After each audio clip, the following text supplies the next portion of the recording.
আজ শুভ অক্ষয় তৃতীয়া। আজকে বিভিন্ন বাড়িতে এবং দোকানে লক্ষ্মী গণেশের পুজো হয়ে থাকে। তো আজকে আমরা রেখাস ম্যাজিক্যাল কিচেনের তরফ থেকে এমন একটা ভোগের রেসিপি দেখাচ্ছি যা স্বাদে এবং তার বর্ণে সব কিছুতেই কিন্তু স্বর্গীয় অনুভূতি এনে দেয়। আমরা সকলেই জানি যে গণেশ ঠাকুর লাড্ডু খেতে কত ভালোবাসে, আর তা যদি মতিচুরের লাড্ডু হয় অর্থাৎ মিহিদানা দিয়ে বানানো যে লাড্ডু, তাহলে তো আর কোনো কথাই নেই। আর ঠিক একইভাবে লক্ষ্মী ঠাকুরের পছন্দের ভোগ হলো পায়েস।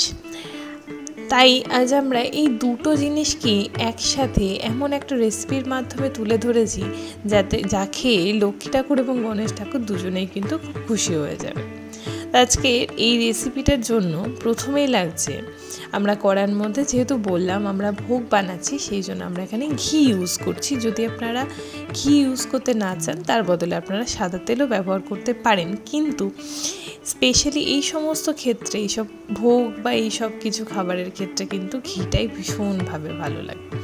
আর ঘিয়ের মধ্যে আমরা দিয়ে দিলাম এলাচ, সেটাকে হালকা ক্রাশ করে দিয়েছি যাতে পুরো এসেন্সটা ভিতরে চলে আসে। আর তারপরে আমরা দিয়ে দিচ্ছি ফুল ফ্যাট মিল্ক, মানে একদম পুরো ঘন দুধ। তো যেহেতু দুধটা অলরেডি ঘন রয়েছে, তো খুব কম সময়ের মধ্যেই কিন্তু এই ভোগটা বানানো হয়ে যাবে। তো সকলে অবশ্যই চেষ্টা করবেন বাড়িতে ট্রাই করার, কেননা ভীষণ কম সময় এবং ভীষণই সুস্বাদু একটা পরমান্ন এটা। তো অবশ্যই ট্রাই করে আমাকে জানাবেন আপনাদের কেমন লাগলো, আর আপনাদের ঠাকুরকে অবশ্যই তা অর্পণ করবেন। তো এই জিনিসটাই যখন দুধটা ভালোভাবে ফুটে আসবে, তখন আমাদের বেসিক্যালি এর মধ্যে একটুখানি আমরা চালের গুঁড়ো দিয়ে দেবো। এটা টোটালি অপশনাল। যদি দুধটা খুব ভালোভাবে ঘন থাকে তাহলে কিন্তু এটা দেওয়ার কোনো দরকার নেই। যদি মনে হয় যে ওটা পাতলা হয়ে যাচ্ছে পায়েসটা, তখন দিয়ে দেবেন। দিয়ে তারপরে আমরা এর মধ্যে তেজপাতা ছিঁড়ে দিয়ে দিলাম এবং তার সাথে কাজু কিশমিশ। এবার এখানে কাজু কিশমিশ আর তেজপাতা দিয়ে দেওয়ার পর এটাকে ভালোভাবে দুধটাকে নেড়ে ছেড়ে নিতে হবে। এবং তারপরে এর মধ্যে যে এটা আসল পার্টটা আসবে, মানে গণেশ ঠাকুরের ফেভারিট পার্ট, সেটা হচ্ছে এখানে আমরা মিহিদানা নিয়ে নিয়েছি। এই মিহিদানাটা আপনারা চাইলে বাড়িতে বানিয়ে নিতে পারেন, অথবা দোকান থেকেও কিন্তু রেডিমেড কিনে আনতে পারেন।